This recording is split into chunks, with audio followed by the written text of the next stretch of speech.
And we're live. What's up, everybody? Welcome to Business Building and Beyond, Episode 2. I am your girl, Martha D. Staub, owner of MDMC Entertainment. And I'm Mark Schroeder. I'm the other half in Albuquerque. Yeah, what's up, Mark? How you doing this morning?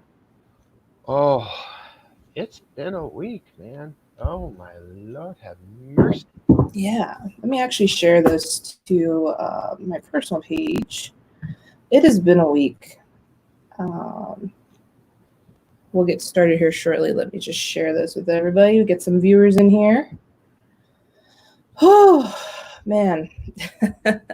Welcome back to episode 2. I think it's really exciting that we have people asking about us. Did anyone ask about our last episode with you, Mark? Yeah, they're like, how did she choose you? Are these Albuquerque people asking that? Yes. Oh, that's great. I love it. And I went. I said I don't know. I'm special. Yeah. You're the I mean, I think it's, before I mean, we have a very long history. If you guys didn't see it the last time around, but we do have we've known each other for quite a while. And it's been something that we've Strong been. appreciation for one another. Yeah, for sure. I think, Mark has a very strong public relations background that I wish I was a little bit stronger in, but we discussed it last time, that um I was destined to be in the public relations realm, but I didn't land there. It just kind of went in a different direction. All I right. kind of just fell into it. I went into it with the intention of being a public relations person, but when I came to California, it just wasn't meant to be. I ended up falling into the marketing sphere, which isn't there's no problem with that. It's actually pretty cool. So yeah, if you guys are watching, looks like we have 3 viewers. Say hi in the comments. Let us know you're here. We'll give you some love back. This is our episode 2. As you can see, Mark, I don't know if you noticed, I probably should have told you before we went live, but I added our social media buttons on the bottom of our banner. So Oh no, actually, I saw that. That's pretty nifty. And obviously, everybody needs to follow us on social media purely for that, purely for the fact that I mean, that's where most of the action is. I mean, yeah, I mean, for we, sure, we try to do our best. It's funny because, we are a digital marketing agency. However, we don't post as frequently on our stuff as much as we should. Because we're too busy working with other people. I just we apologize. We are a little bit late this morning. I did have a call with a client this morning, so I had to take care of that first. Business first. Yeah. yeah, I mean, and that's the biggest thing about us. I mean, we are the biggest thing is we um, as a business, we're not centrally focused on No. us. This business isn't about us. This No. business is about the client. Right. And we're steadily growing all of our platforms. We've been very focused on growing up the YouTube channel, which is sitting at 104 subscribers, which has been ping ponging with me.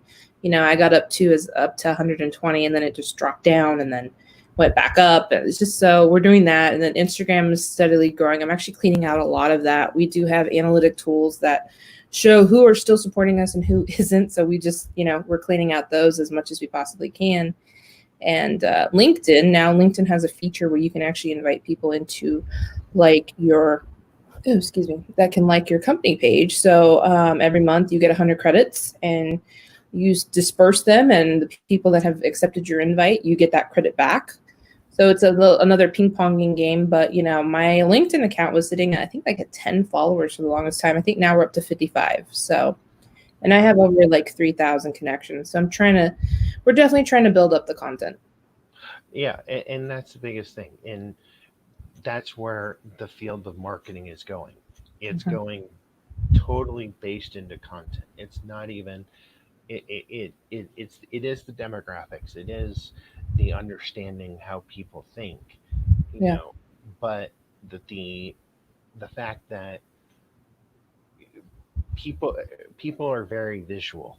Yeah. And one of our goals is making sure that we can actually capture somebody, and this is a thing we do for our clients, Mhm. where that post, no matter what it is, be it video is usually better, but um, doing where it actually captures them and brings them to us. Yeah, And that is the goal for us with our clients. for sure. Mhm. Yeah, shout out to Dicky. He's out. Zano Dicky. He's actually out in Hawaii. He's in the Marine Corps. So give him some love. Thank you. Yeah, thank you, Dicky. Yeah, no, we're constantly growing and evolving, and I think this has been a really great tool to really show that we do know what we're doing, and to also give you some sort of advice that maybe you hear something that we say and maybe you apply it to your business. And because we have a lot of stories, we have a lot of things that you know um, what did we say, combined over 20 years of experience, you and I. 30. Oof. So yeah, we know our stuff. Yeah. We've been um we've been around the block. we have. So we have a lot of knowledge and stuff to disperse. But let's dive in. We're going to talk about Black Lives Matter. This was something we've been watching the news these past couple of days, and it's just if you don't feel something, I'm so sorry you don't feel something. But that, I think, the events we saw unfold in Minneapolis were just heart wrenching. And Yep.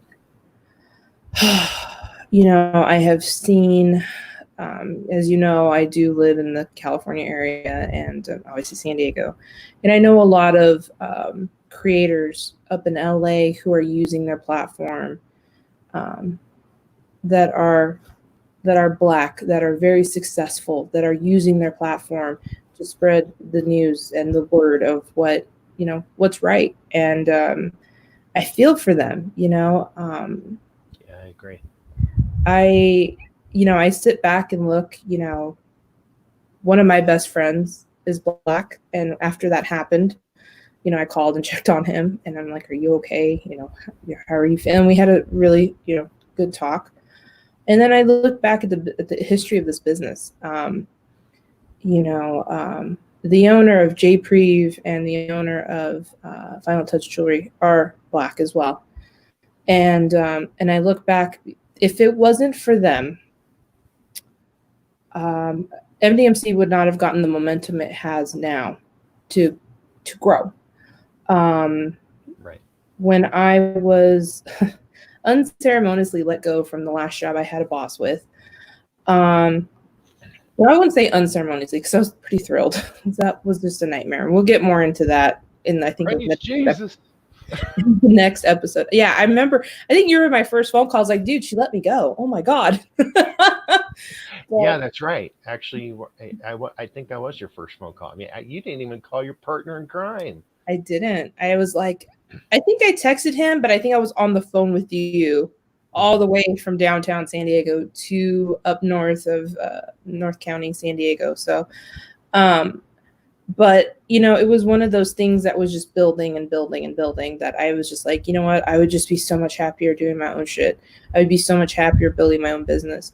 And I started to create videos. I started to take pictures of myself, to really, I filmed out by the pool and started talking about who MDMC was, what we do. And this was just very novice videos, and I just set up the tripod and I'm like, I'm just going to talk.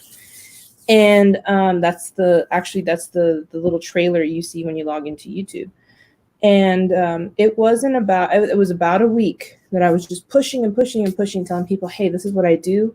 If you need help, I can help with, starting businesses, this and that, or whatever.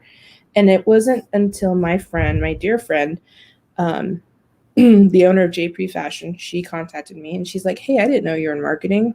And she was like, are you available to talk? I was like, yeah. And so we talked, and she's like, girl, how you been? I was like, man, let me tell you. And I started telling her what put me into the cycle, starting from November of 2018, going all the way through.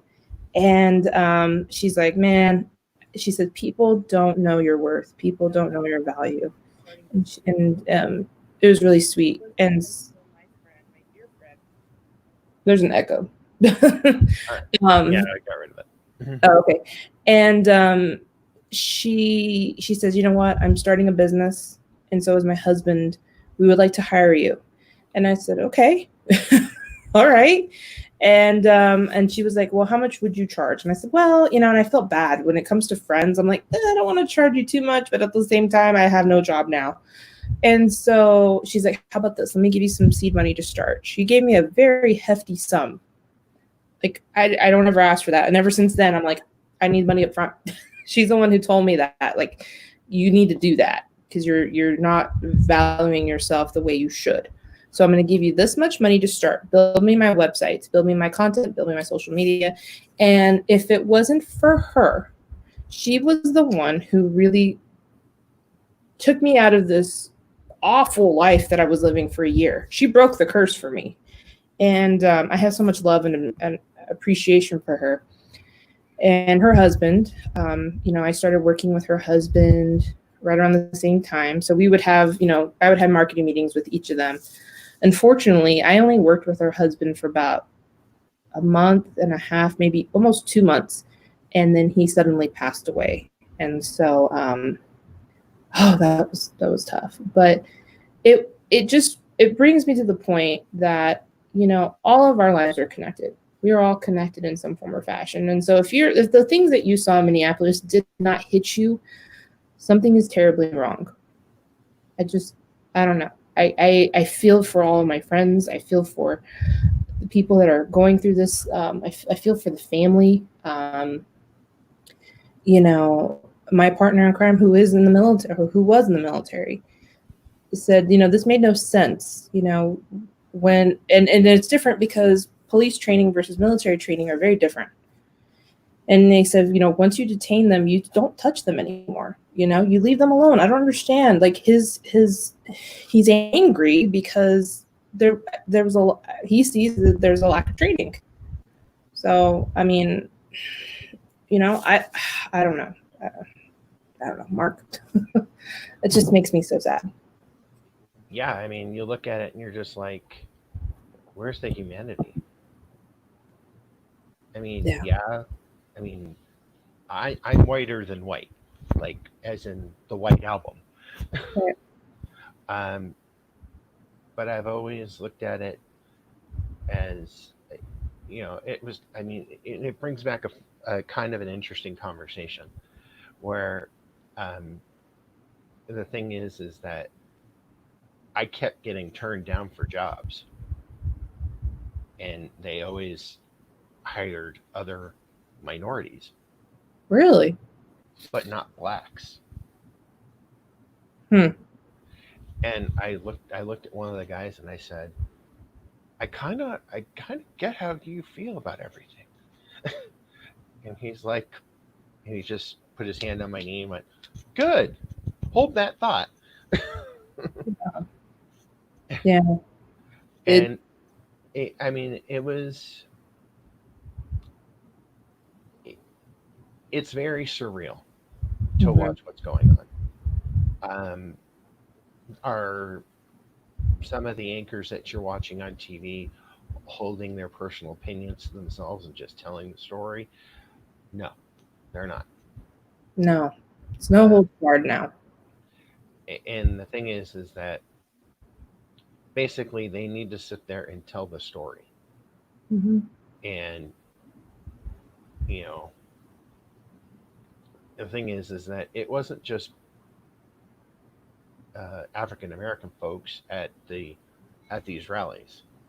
There No. were it was just this whole, as you referenced earlier, the melting pot of Hmm. what America is Yeah. at these rallies. Right. And the only thing I thought of is, um, you know, when I saw the police in DC try to break up um, try to break up that peaceful protest with gas and all that, I said, oh my God, that's going to be the video of the year. That's going to define Yeah. 2020. It's just it's jarring to me because there are people that are protesting, you know, that are doing it peacefully and doing it, you know, the right way. And I think the fact that just I can't even put into words as to why this, you know, why such violence to the peaceful protesters. You know, and I get it, they want to try to defuse a situation and make it sure it doesn't go violent, but that's helping it go violent, don't you think? Well, right. And the thing is that people don't get it, you know, and it's,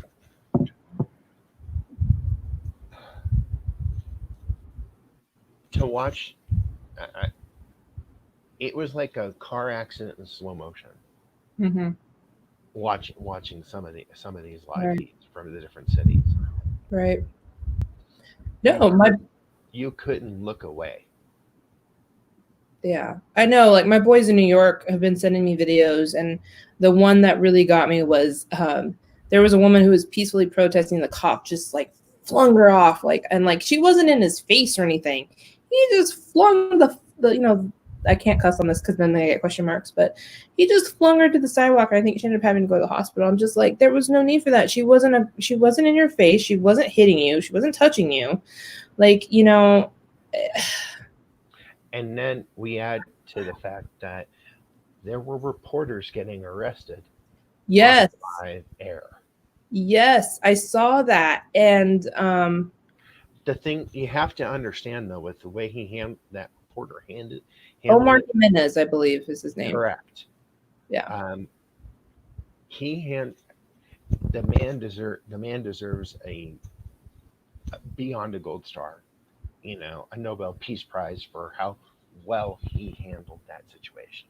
He did it calmly. He was, you know, and he asked. It's funny because, again, you know, partner in crime, said, you know, he's like, coming from the military standpoint, you know, all these other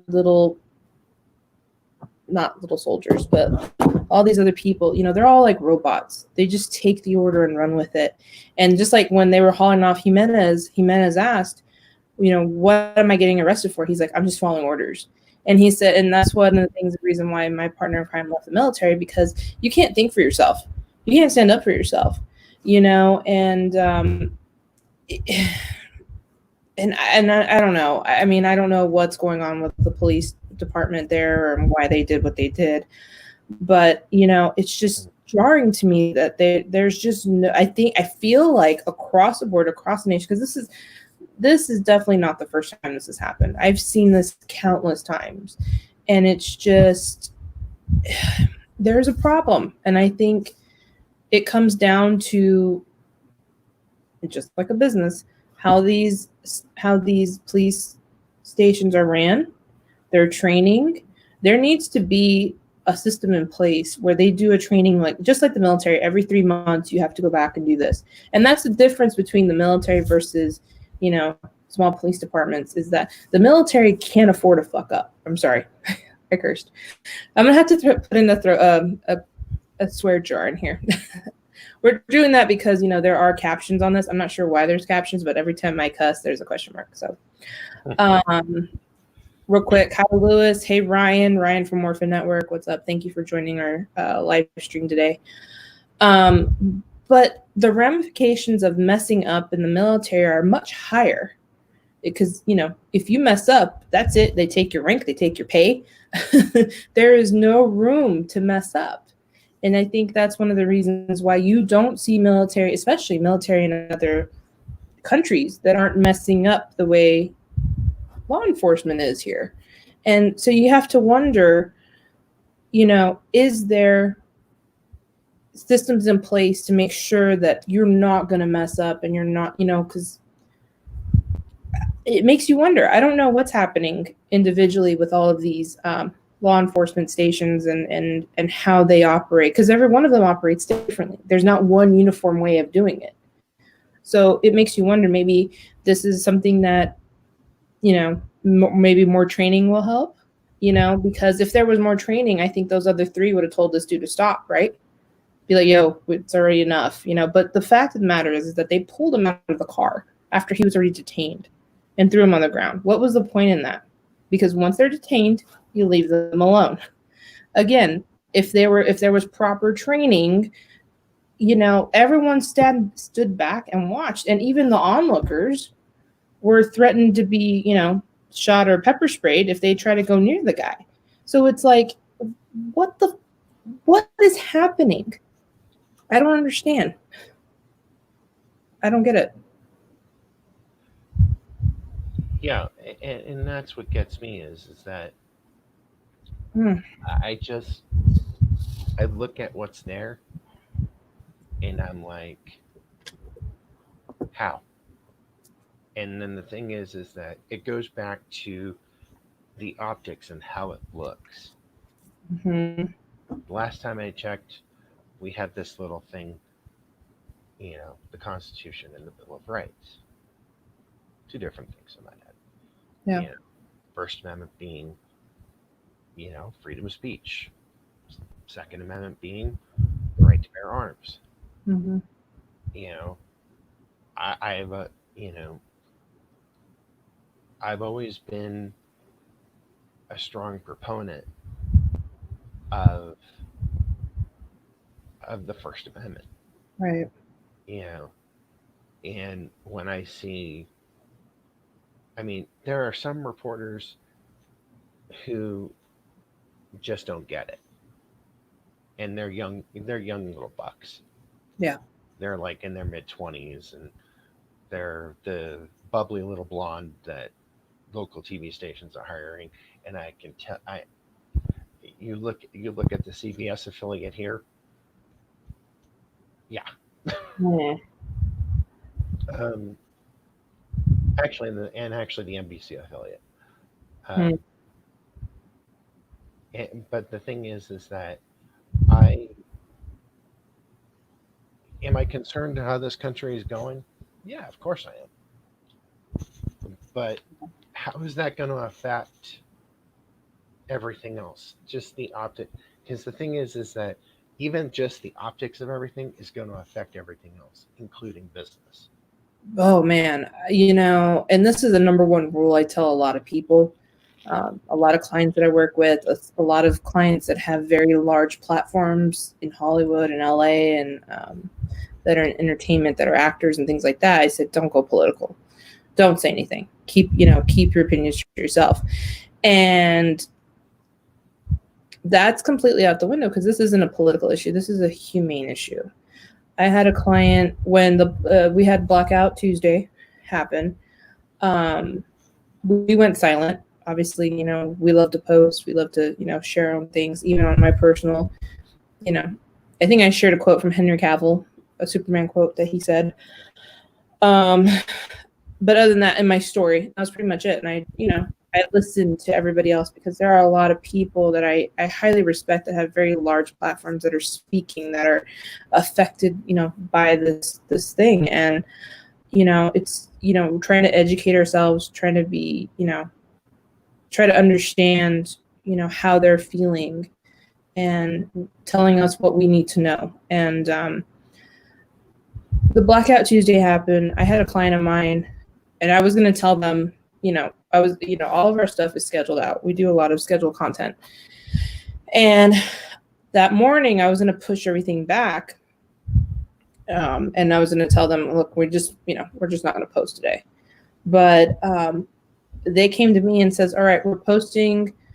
We're going to do Blackout Tuesday, and we're going to post all the informative information that people need, like places to donate, where you should be listening to your news, things like that. But I have also you have to add one point to that.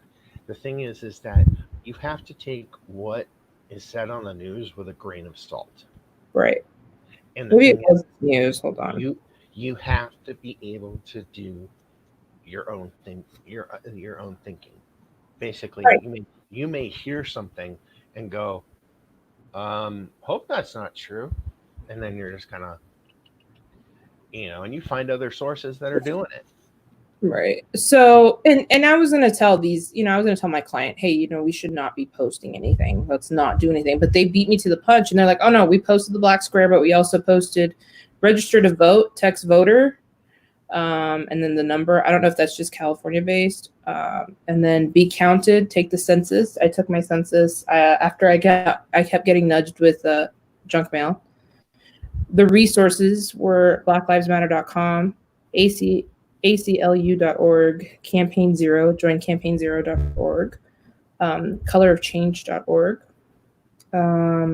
petitions to sign. I personally signed the Justice for George Floyd at change.org, the hashtag Justice for Floyd, and so on. So the fact that they beat me to the punch on that, I was like, oh, okay. Because most businesses don't even want to come near this. And I've been very mindful of how companies are dealing with this current situation, because now it's very telling. Because if you don't address it, you can't stay silent. You just can't. And if you are silent, it just almost shows you're very inhumane. You can't stay silent. So I've been watching all of the businesses and what they're doing and how they are responding. And I've been very pleased with what people are doing, what some companies are doing, and kind of concerned about others that aren't really addressing it. And it needs to be addressed. It needs to be addressed on one level or another. Mm-hmm. Even if it's very subtle, like you're doing different quotes that basically encourage things like peace, Mm-hmm. equality, stuff like that, Mm-hmm. where you're not necessarily saying, this is how I believe and you should believe this. Mm-hmm. And that's never what we're saying. No. The thing is that our biggest thing is that you have to take what what you believe, and figure out if it's true or not. Because if you cannot, the thing is, you can't just sit there and say, well, I believe this, and this is, and I don't have to explain it. Oh man, I saw one actor make the huge blunder that shared the Twitter account from, was it the white supremacy group that said they're now protesting in the residential areas, and the dude retweeted it. He put it on his story, and his friend called him out on it and be like, why would you do that? You didn't even look in to see if this was real. And I was surprised he kept it up for the duration of the full 24 hours. He didn't take it down. I was like, what the hell? I'm watching, and you have to be very mindful. And I know it is definitely a very tricky place, but really research what you're talking about and what you're saying. I myself try my best not to be very political, because I did kind of, well, now I don't really care, but there was someone who I was on my personal account that was very pro something, and I was very against. And because I was against it, this person then since hated me for it. I actually removed that person. I was like, well, I can't do business with you. I can't.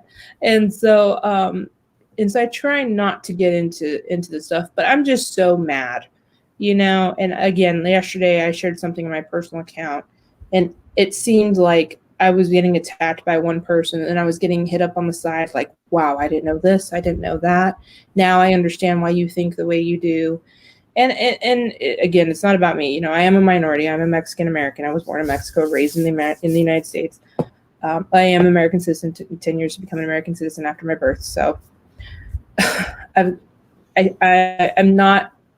a minority, and I'm very proud of it. And You should be. I'm very proud of it because, I was the first of my family to graduate college, not only once, but twice. I do have a master's degree. Yeah. And a lot of people don't know that. And then it's almost scary, because we are now seeing the ugliness of people. And it's scary to see like people that you welcomed into your home, probably like did a couple events with, you traveled with or whatever, and you just see their way of thinking. And I'm like, yo, do you not know who I am? Do you not know my story? And they're like, oh. And then they kind of stop from it. They're like, oh, I didn't know that about you.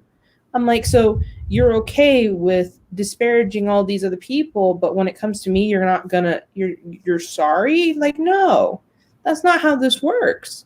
That's true. And I since removed my post because I feel like I made my point. And now I have some deleting to do, because if you are going to attack me, and again, I am not black. I don't have, as far as I know, I don't have any black in me, but if you're going to treat me, a Mexican American, this way, then what are your feelings towards the African American community? What are your feelings towards somebody who's in the LGBTQ community? Exactly. Say that 10 times fast. Yeah. And again, I full on support, the LGBTQ community as well. This month is Pride Month. I go back again, I relate it to myself, and I say, why does this make me feel the way I do? And it's because I know people in the African American community that I'm very tight with. My best friends are, a couple that helped me start my business in the direction I wanted to be free, away from having to find a job, to be under the democratic rule of a boss. The LGBTQ community is very close to me as well. Some of my very first friends in school were two boys that ended up being gay down the line and are still my friends to this day. They were the first ones to accept me and love me for me. So it's like, again, we are all connected. And if this doesn't make you angry, something is terribly wrong. Well, it's kind of like, for example, a friend of mine was transgender. Mm-hmm. He went to be she. Mm-hmm. He's like, I don't know if I want to tell you. And I'm like, what do you mean? Mm-hmm. And then she told me. And I'm trying to make sure I have the proper pronouns. Yeah. Yeah. And my response to this to her was, oh, I thought you were going to tell me you were gay or something. But this is somebody I've known 20 plus years. Yeah. And I, did it faze me? No. No. I don't care. No. Is the person happy? Yeah. All right. Fine. That's all that matters. That's all that matters. And and if they're happy and they're doing their thing, that's great. But the way I see it, as long as you're not sitting there cramming your belief down my throat, mm-hmm. you can believe whatever the heck you want. Right. I may sit there and ask you, what, why do you believe what you believe? I'm curious. I want to understand where you're coming from. And that's the civil way of doing things. That's what you should be asking, But the thing is that, the Gen Xers, the millennials, can, for the most part, do that. However, you get into older generations, therein lies some of the problem. Yeah. Yeah, I've worked for people that are in that older sphere that are like, oh no, we don't want to do that. I'm like, what?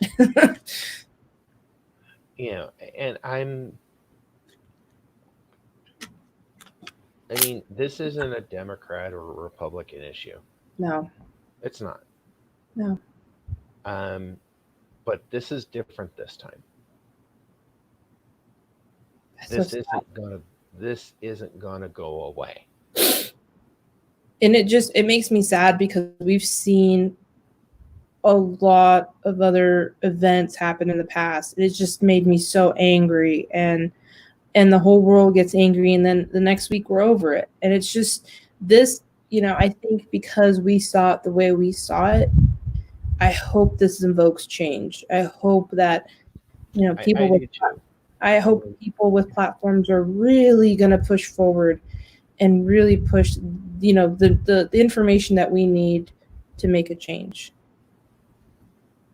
but yeah, I mean, and then the thing is that it's looking at the optics of it and looking how you understand how the optics of this is going to affect everything else you do personally and professionally.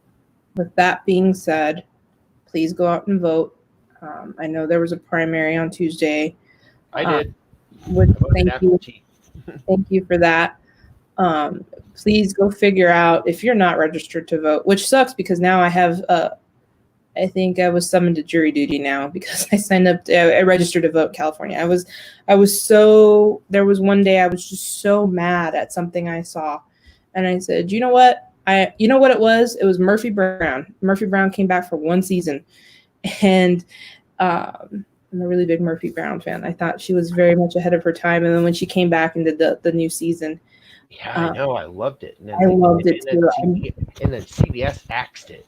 I don't know why. I think it was because it was so much filled with anti, person that they didn't. Yeah, we won't get into that. He who must not be named. Um, I think that's probably why it got axed. But Murphy Brown again. These are people. Murphy Brown was someone I used to watch growing up. That's probably what led me into the direction. I talked about Lois Lane and April O'Neil as being, some of those um, inspirations that drove me into this career direction.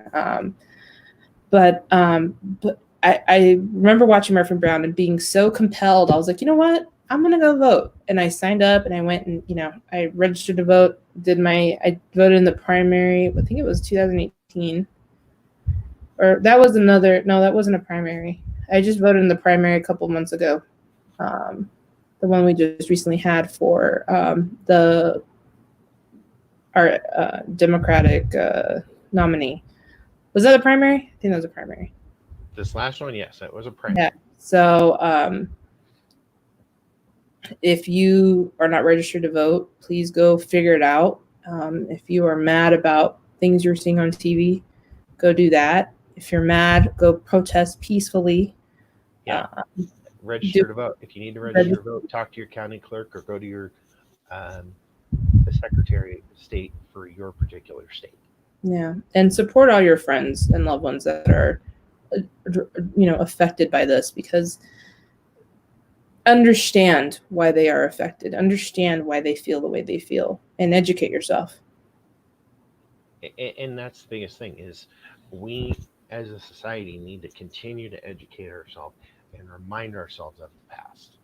Yeah, for sure. And the thing is with the past, you have, I mean, again, history repeats itself.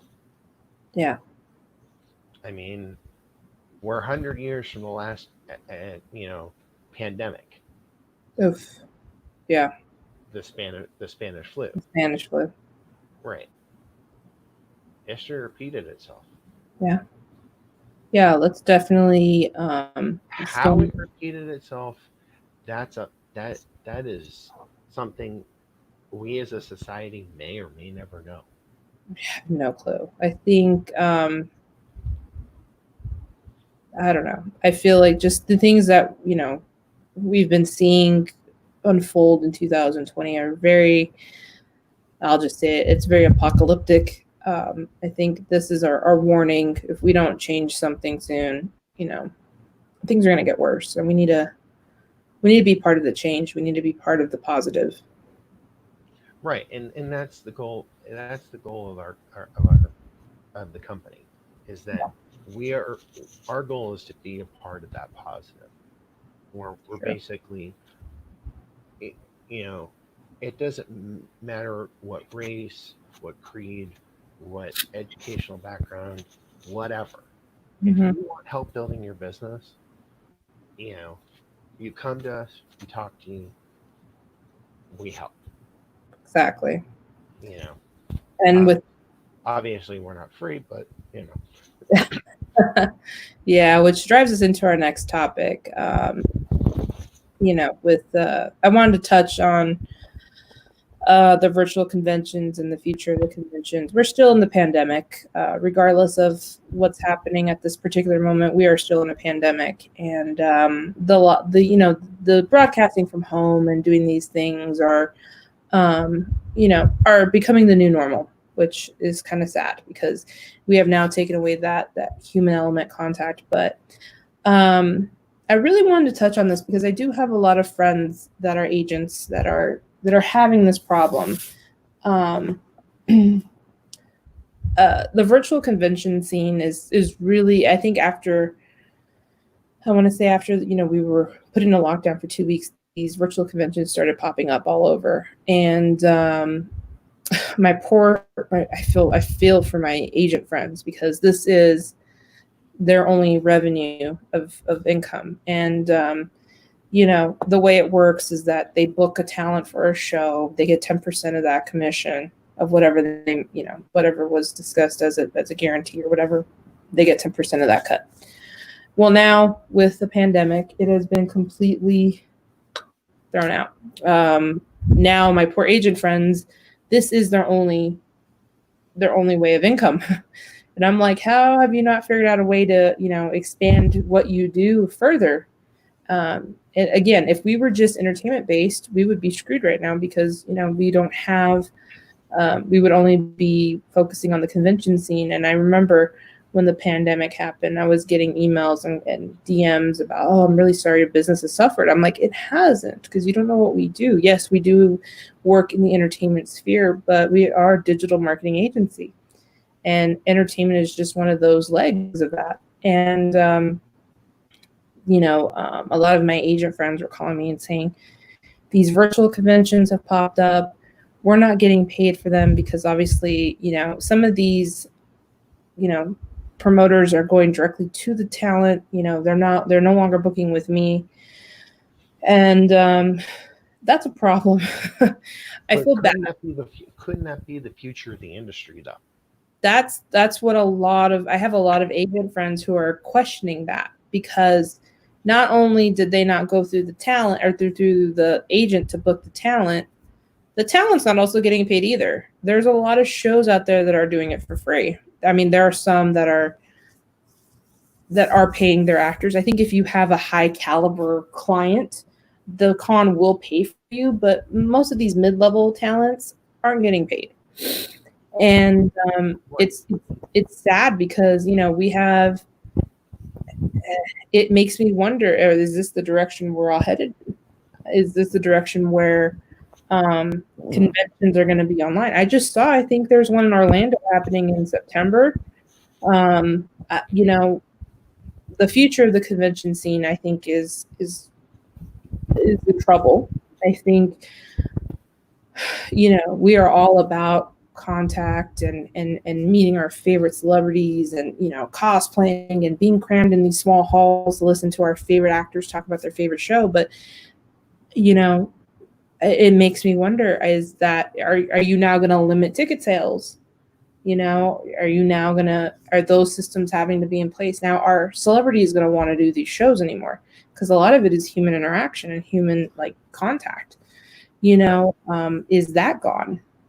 You know, it's hard to say. I know a lot of these shows are moving forward. I just talked to another agent friend of mine yesterday saying that they got, I think, 4 shows back on and requested contracts, which is great. But this is where I told my agent friends, I'm like, you need to figure out a way to make yourself valuable. And I'm not sure exactly how you want to do that because you're mostly in the booking sphere. Time to expand that business and offer another service that people would buy. And they're like, well, geez, I don't know. I'm like, well, think about what can you do, you know? And so I have agents that are probably going to walk away from this because it's hurt them so much. You know, I have one in particular who was set for the summer months, and when COVID hit, they're like, yeah, now I'm dipping into savings. I have no income coming in. And it's not like you can go to unemployment and ask for unemployment because you are owned, that is the tricky nature we are in as entrepreneurs, is that we have to fend for ourselves. There is no net to fall back on. Well, So, right. I mean, and there's been the pandemic unemployment insurance mhm, where people who wouldn't necessarily apply for or be able to apply for regular unemployment can get the pandemic unemployment. mhm, I mean, right now they're doing the extra $600 a week, and that expires at the end of July. And and whether or not, I mean, as a independent contractor per se, you could feasibly go and apply for unemployment mhm, based on your income from the previous year. right. Um, am I in the position that I have to do that? No, I don't. Thank God, me neither. Well, the thing is that besides working for you, I've got other sources. Mhm, um, and the biggest thing is that I look at not just the cons aspect of it, but the area that I'm more in, which is the sports memorabilia realm. And if you remember the other night, I showed you that link, and I'm just like, right. well, and I figured it out. And the thing is that basically you're paying X price to be featured, to have your eBay store featured in Mm, this thing. And there's really no guarantee that you're going to get actual revenue from it. right. Um, Hmm. trust me, the thought crossed my mind. Well, it's funny because you do have shows, you have online conventions that are charging people to watch, kind of like what we're doing. And I know, I think, I just happen to know a couple of virtual conventions that have just recently passed that, some were done very private and exclusive and no one could see them and you had to be invited in. And then even those people didn't get a lot of views, and you have talent that's sitting there doing interviews for no views. And I'm like, this is where you pay your talent to be at your show. If you can't guarantee an audience, you need to pay them some sort of compensation. And then there was another one I know of that just recently happened, where they were charging people anywhere between $10 to $30 to join a live stream. And allegedly, I think these numbers are highly exaggerated, but allegedly there was a very big number. And then you have to ask yourself, like, okay, if you're charging people to come in and watch this, one, where is the money going? Two, is it for a charity? And three, how do you avoid people not recording it and putting it online? Be like, hey, I paid for this. Here you go, guys, disperse. Like there's a lot of weird things there that you just can't, like, who are you really giving your money to? And I get, and some promoters have said, all right, we're doing this for charity, or we're doing, and I get why some promoters want to do it, because it keeps their show up in the face of their audience, which is great. It's great publicity, but you really have to think, are you doing this to keep your show afloat? Because I know a lot of shows that, because of COVID, ended up having to tear it down altogether, give back deposits, maybe give back, I don't know how some convention halls were doing it, but to give back to, the convention hall they rented for that. There's a lot of money that goes into putting on a show. And, they probably lost a ton of money. And so, I don't know, business wise, is it smart just, to be able to do these little things to stay afloat? Or, I flat out seen shows just say, COVID knocked us out, we're done for good, bye. and they've walked away. And so it makes you wonder the future of conventions. I see very limited number of tickets being sold. I see spacing in convention halls. I don't see. I think the photo ops are gone because you're very in close proximity to somebody else. I feel like if you're going to take a picture, it'll be over the table. I feel like there's probably not going to be any more handshaking. I think it's going to be almost contactless.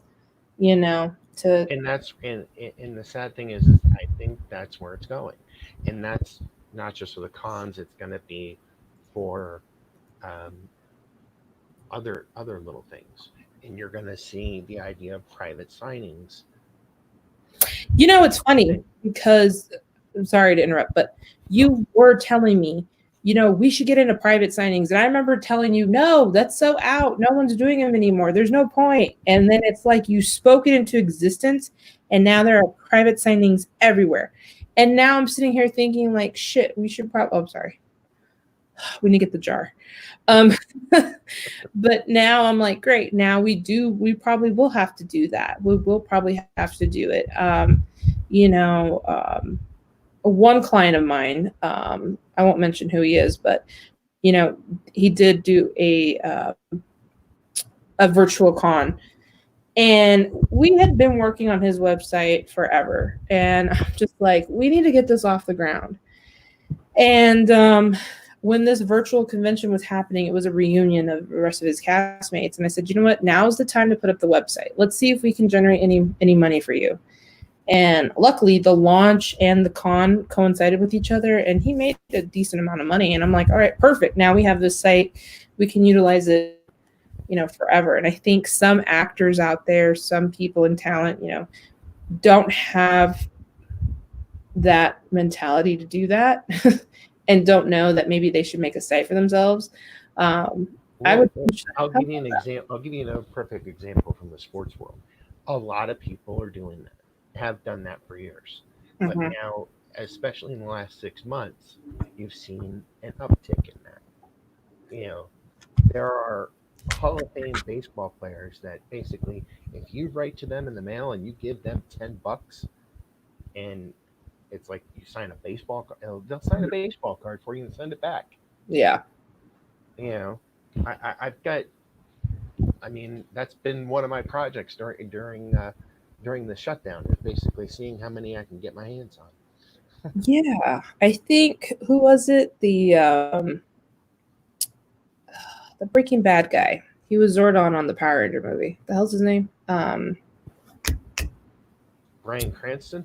Bryan Cranston. Yeah, I think he had to stop altogether because he was having so many mail-ins come through, and he was like, "Okay, correct. Can you please stop? I'm sending all this back. I'm not signing it." I was like, wow. I was like, really, dude?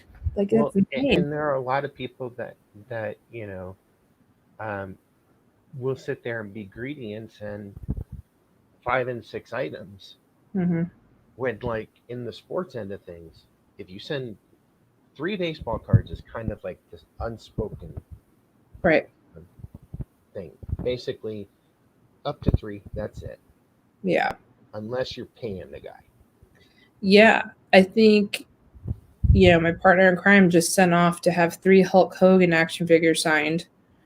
Yeah, he paid a pretty penny for that. I was like, well, might as well. I don't know when we're going to see Hulk Hogan, because now that's our mentality. He just sent off some more stuff for another private signing for somebody else. And then I think I think that for the talent wise, I think talent, actors, anybody who's in the talent world, that's what you need to start doing if you want to generate some money. Do the private signings. I think basically you're limiting it to maybe 3 people. Yeah, I mean, I think limiting it to the talent, you're limiting it to the person sitting at the table, and you're limiting it to the person who's taking the pictures and the video of the signing. Yeah, exactly. And that's an area of the business that we have been talking about is, and I remember telling my partner in crime in this. I said, Mark said to do this. Now we're gonna have to do it. And yeah, I think keep me around for some reason. these ideas keep kind of flowing. Yeah, and I discredit them. I'm like, no, that's dumb. And then I'm like, damn it. Yep, we're gonna have to do it. Mark, you're right. So just like you always say, It's recorded. Yeah. Yay!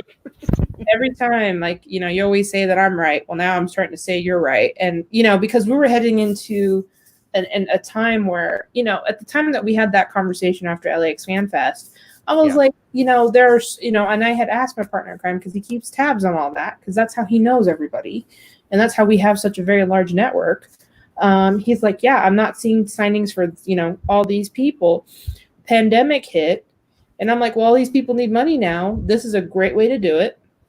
I probably see more private signings than I do conventions coming up in the future because this now absolutely. This now limits the interaction with the fan, and it actually, limits people on touching and all that stuff. So I don't know, pretty crazy. It is. I mean, is it something that we're going to have a problem with in the coming in the future? Yeah, but the thing is that everybody and their mother's going to want to make something. I mean, Tim Curry is having a private signing, by the way. $90. $90. How much? 90. How? 90? Yeah. Yeah, but he's getting up there in age, Well, yeah, that's different. He's in a wheelchair now. Like he was still doing like Rhode Island Comic Con was still happening. And he was doing, I think he was doing a signing, and he probably has since backed out. I think if any show that MDMC rolls in on this year, if it still happens, will be Rhode Island Comic Con because the talent is stacked. I don't know if they're still going to be there or not, but that was a really fun show that we all went to that I think we'll probably go back to. Right. I mean, and I've looked at this in the industry from the sports end of it, and the thing is that yeah, I do see a lot more signings for sports showing up. I mean, there are guys who haven't signed in years, or there was one guy who was a pro ball player back in the 80s and 90s, and he became homeless. Wow. And he lost his license. And you know what he used for identification?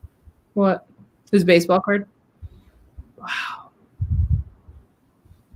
Yeah, I mean, if you're going to do private signings, if you're going to accept mail-ins or you have items that you're going to sell, please make sure they're good items. I don't know how many times my partner in crime got burned on a couple of the Funko Pops.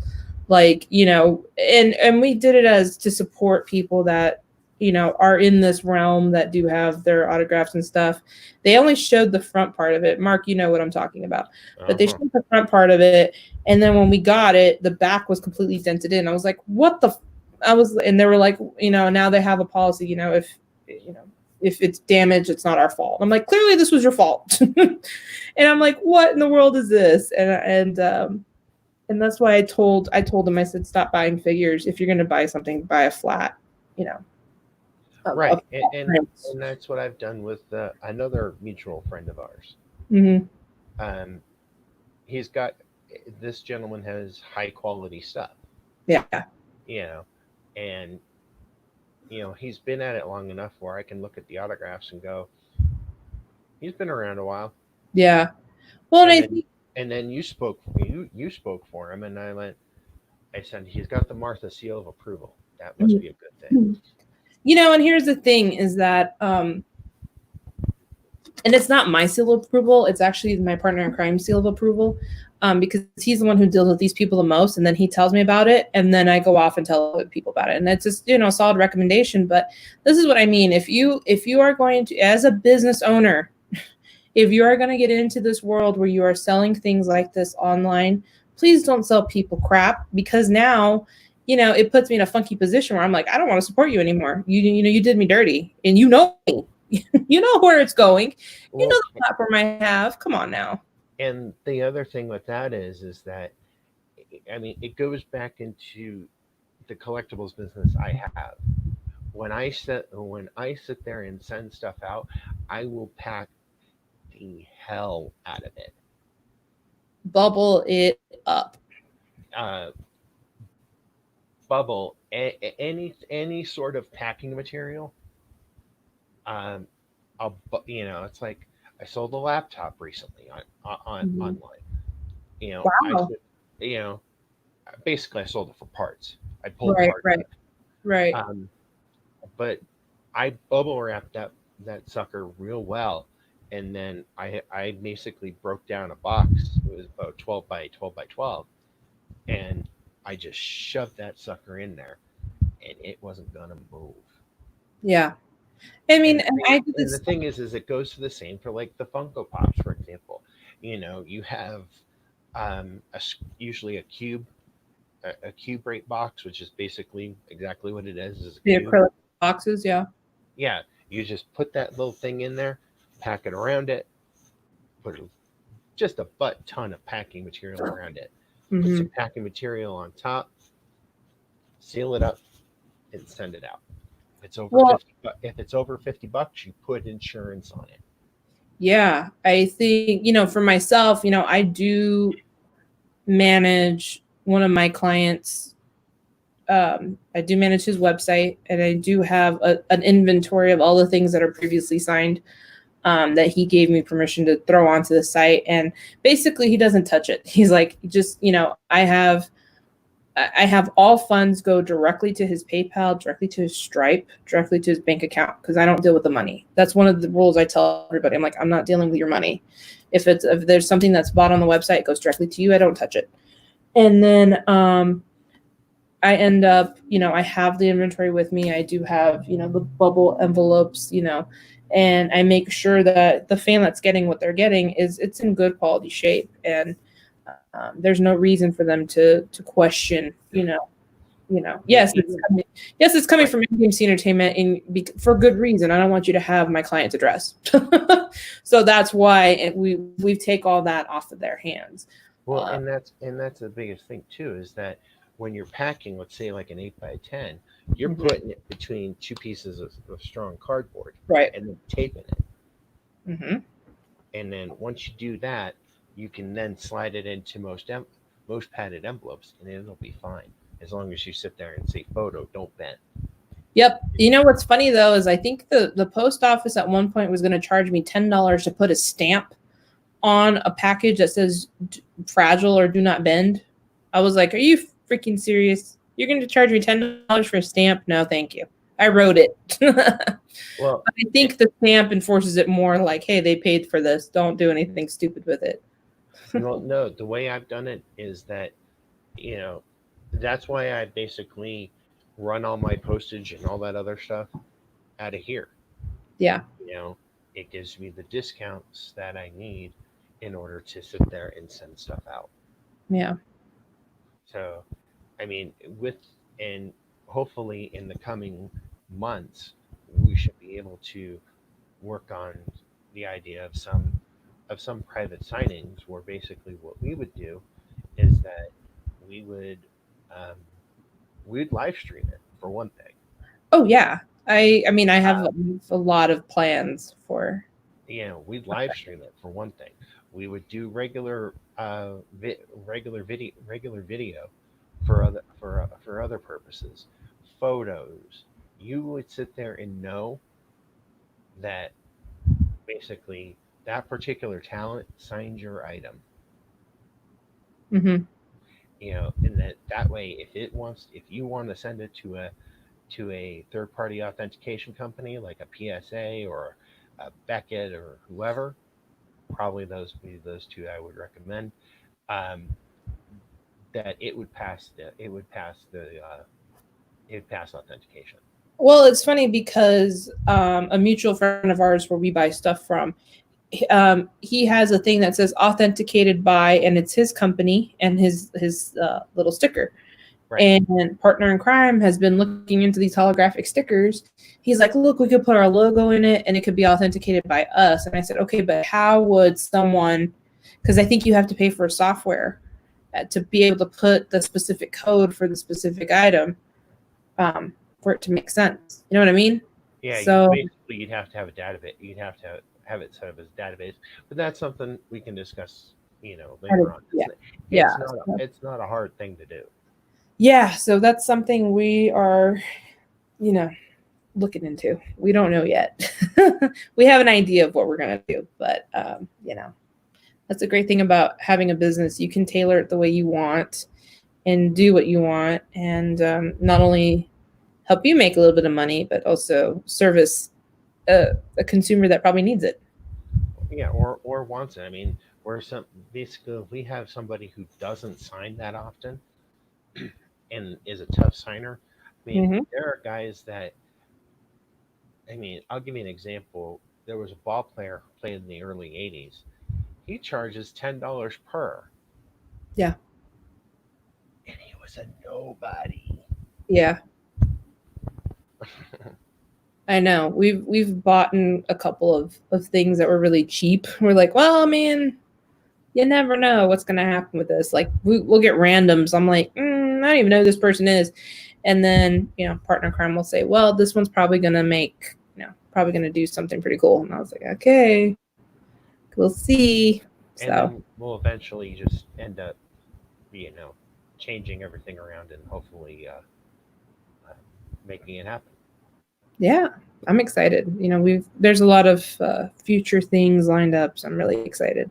I mean, if there are personal signings that you know anybody wants to see, just tell them to contact us, and Heck we'll see yeah. what magic we can work with our fingers. Yeah, I'm highly connected. I'm not gonna lie. I've had it's pretty cool how to see how far my net extends. I got people that work at Warner Brothers, Disney, all over the place. I'm just like, wow. But yeah, no, I think if you have someone, I live literally right down the street from LA. There's so many talents that are there. Yeah, if you And it guys. was kind of like, for example, when I went out to when you had me out at LAX Fan Fest, you know, one of the biggest things I wanted signed was Candice Michelle. Mm-hmm. And what did I actively do? I went and actively hunted down items that I wanted her to sign. You know, Candace nice, is art. incredibly nice gal. Yeah. I mean, really, really nice. That's my girl. She doesn't know me. Like she doesn't know me, but she's sweet. I like her. Yeah, I mean, and it basically it was stuff like that. I mean, you know, when I was there, I got Mark Henry, um, you know, on a printing plate with a plaque, Mm-hmm. and yeah, I got it authentic. I got it authenticated because that adds to the value. Yeah. Devon Dudley. Is it Devon? Yeah. I think he got released from WWE. Mm. So interesting stuff. Maybe we can add him to our corral. Yeah, I don't know. I know his agent, so I don't think that's gonna happen. I would love to. There's a lot of people I'd love to work with, but I think the importance is, in this business, you got to know who's connected to who without looking Exactly. like a dumbass. And if they are connected to somebody, make friends with that person. That could be an opportunity down the road. I think that's one of the reasons why I'm friends with the people I'm friends with, is because not only do I like them, they can I can help them, they can help me. And I think that's I purposely gave away a very good marketing tool to somebody, and it changed their life. It changed their event.